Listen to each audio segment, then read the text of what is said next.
Let me tell you something, if you ever want to see what people are really made of, just stand between a hungry HOA and a patch of land they think they deserve. I mean it. I'm talking the kind of suburban drama that makes reality TV look like a church bake sale. One minute you're sipping coffee on your porch, and the next you're the main character in a showdown you never signed up for. And if you think "He's Got a Gun" was the worst thing I heard that week, well, just buckle up. So picture this. I'm standing on my own front lawn, shotgun slung over my shoulder. Legal as can be. Finger nowhere near the trigger, while Lori Ashford in a red blazer and heels sharp enough to carve up my fields is screaming at the top of her lungs. "He's got a gun," she shrieks, clutching her chest, all Hollywood dramatics. Her husband's fumbling with his phone, dialing 911 like he's never seen a firearm before, and their lawyer's looking at me like I just spat in his latte. And the best part, none of them seem to notice the sheriff's cruiser parked just down the road with Deputy Morales watching the show like it's the best entertainment she's had all week. But let me back up a sec. This didn't start with a shotgun, or even with a screaming HOA president. It started as these things do quietly. A slow war. 3 weeks earlier, my 15 acres of Ventura County piece had been just that piece. Chickens clucking, my old dog Ranger napping in the shade, the kind of calm you move out of LA to find. I'd inherited this land from my grandfather, who'd bought it back when the county was more cows than condos. He left it to me with one rule: protect it. So that's what I was trying to do. Little did I know, protect it would come to mean standing my ground against a small army of entitled suburbanites and their legal arsenal. First warning sign. It wasn't the letters, though, trust me. I got plenty. No. It was Silas Drummond, my neighbor for longer than I've been alive, waving his beer at me from the fence line. "Those HOA folks been sniffing around again, Holden," he said, voice gravelly as the driveway. "Saw their president drive by twice yesterday, real slow, and I felt it, that little twist in my gut, cold and hard." Silas shook his head. People like that don't care about what's right, only about what they want. Yeah, he knew. Folks like Lori don't take no for an answer. They just find another way to get what they want. Next came the letters. First, a polite request would I consider donating a few acres for the good of the community, then an offer of tax benefits and good citizenship. When that didn't work, things got less neighborly. Uncooperative neighbors create unnecessary friction. The last letter was the shortest, more threat than request. I kept them all tucked in a manila folder labeled legal. I also kept my survey maps, my deeds, every document showing my boundary was as clear as the post my grandfather set in 1952. But legal rights and actual power, turns out they're not always the same thing, and the Willowbrook HOA only respected one. Then came the black Mercedes windows, tinted illegal, dark, no front plate engine, purring in a way that felt personal. It just sat at my gate, Ranger growling at its shadow, until it finally peeled out in a cloud of gravel. That night I added 2 more cameras, checked the shotgun in my attic, and called Geneva, my old law partner. "Something's coming," I said to her voicemail. "I need you to look over my paperwork." The air felt electric, like the seconds before a storm. Morning broke heavy, the kind of blue sky that promises nothing but trouble by noon. I was elbow deep in a busted water pump when that Mercedes rolled up again, blocking my gate. 3 people stepped out. Lori, red blazer and all the confidence of a reality show villain. Her husband, Porter, built like he's never missed a HOA meeting or a free snack table, and a woman with an iPad already recording. "Mr. Sawyer," Lori says, smiling wide enough to show her dentist's handiwork. "I believe you got our letters." "I got 'em," I said, Ranger at my side. "And the answer's no." She didn't miss a beat. "I don't think you understand the opportunity here." Porter chimed in. "You're making this hard on everyone. Your little patch is holding up the whole neighborhood. Just sell. And the iPad woman, we're documenting this for transparency. The community needs to know when someone's being difficult. If you've never had a stranger threaten your reputation with an iPad, let me tell you, it's a new kind of intimidation." They were 5 feet past my fence line, arguing semantics about county road versus private property. I started recording too, pointing out my posts, Sawyer property, 1952, while Lorai's smile got thinner. "We're trying to build something for the kids," she said, voice all syrup and threats. Porter stepped up. "We've got lawyers' resources. This land should have been developed years ago." That's when Lorai just waltzed through my unlocked gate. Beautiful land. Shame to waste it on one person. Now maybe you think this is where I lost my cool, but no. I did what I always do, called the sheriff. 3 people on my land refusing to leave. Porter dialed too. "This guy's threatening us." And the iPad woman. "This is anti-community behavior, dangerous." Only thing missing was a marching band and a Fox News van. When Deputy Morales arrived, both sides had their evidence ready. "Civil dispute," she said, handing back our papers. "Take it to court." Lorai smiled. She knew exactly what that meant. Power isn't always about being right. It's about who can afford the longer fight. But they weren't done, not even close. Next, they fined me. $500 a day for chickens for a barn that had stood before their subdivision was a twinkle in a developer's eye. The notice was printed on HOA letterhead, certified mail, like it was gospel. I laughed, couldn't help it. 15 years as a real estate lawyer before my wife passed, I know an empty threat when I see one.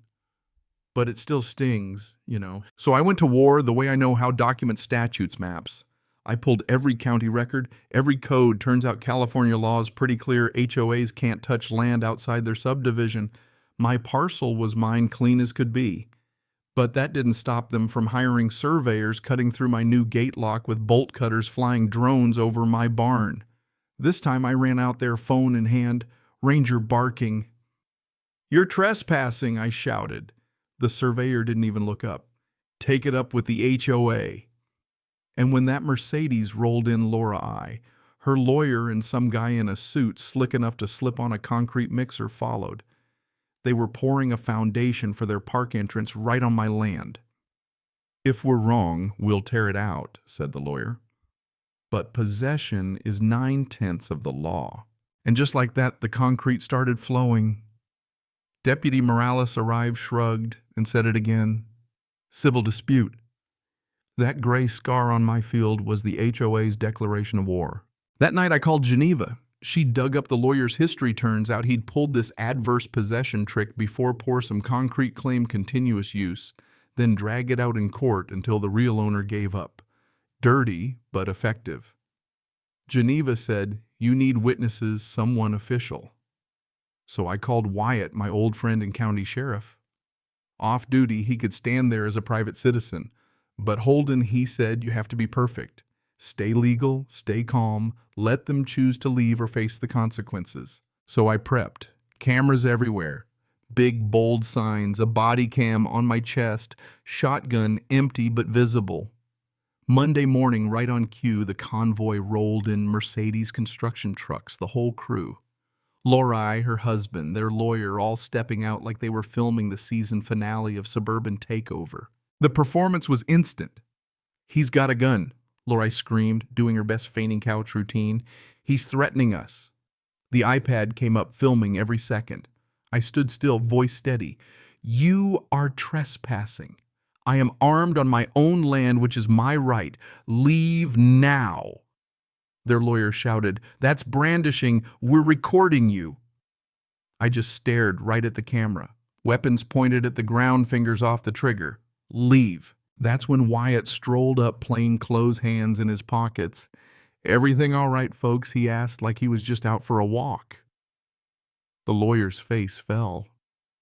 "Sheriff Concade, this man threatened us with a firearm." Wyatt looked at me, then at the shotgun. "You threatening these people, Holden?" "No, sir. Just defending my property legally after weeks of trespass and vandalism." Wyatt nodded, then turned to the HOA. "Any of you have a court order saying you can be here?" Silence. "Then you're trespassing. Leave or I'll call on-duty deputies." They left, spitting gravel and empty threats. I watched their taillights fade, Ranger pressed against my leg. Relief. Not quite. Because 2 days later, A process server handed me a restraining order, claims I'd threatened them with deadly force. Blog posts appeared calling me an armed extremist. Someone spray-painted "Gunna, go home" across my fence. The machine was moving. I called Geneva.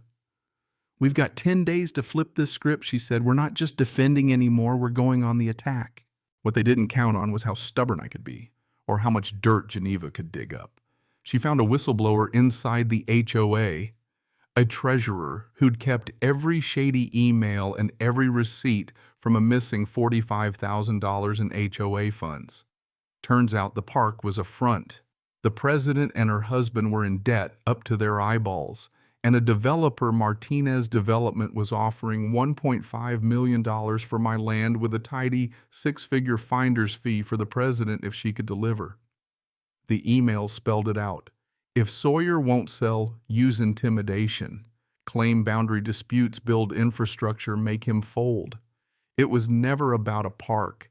It was about money, greed, plain and simple. The morning of the hearing, I walked into that courthouse with Geneva and a box full of evidence, videos, letters, the whistleblower's emails, and a sworn statement from Wyatt himself. The HOA's lawyer tried to play their hand. "Your Honor, this man's a danger. He brandished a weapon." Geneva just hit play on my body cam video, me calm as a lake, shotgun pointed at the ground, asking trespassers to leave. And then she dropped the emails. "Your Honor, this was a coordinated scheme, extortion, fraud, conspiracy." The judge looked at the HOA eyes sharp as barbed wire. "Do you have a response?" Silence. "Save it for the criminal trial," she said. She denied their restraining order, granted mine, and forwarded everything to the district attorney. 2 weeks later, the president was arrested. Her husband turned witness, their lawyer's license suspended. The board resigned, the treasurer took over, and the park project was scrapped. They paid me damages, and 3 months after, I watched from my porch as they jackhammered the concrete out of my field, replacing what they'd scarred, giving me my land back. You know, my grandfather always said, land isn't just dirt, it's dignity. And standing there with my neighbors, old and new, on a summer night, barbecue smoke curling into the air, I finally got it. This was never about 15 acres. It was about fighting for what's right, no matter how long it takes, and refusing to be bullied just because someone's got more money or a louder voice. But here's the thing. What would you have done? How far is too far to protect what's yours? Especially when the system seems stacked against you. I want to hear your stories. Drop a comment below, tell me what you do, or share a time you stood up for yourself when nobody else would. Because sometimes justice doesn't come easy, but it's worth fighting for. And if you ever find yourself facing down a screaming HOA with nothing but the truth and a stubborn heart, well, give 'em hell.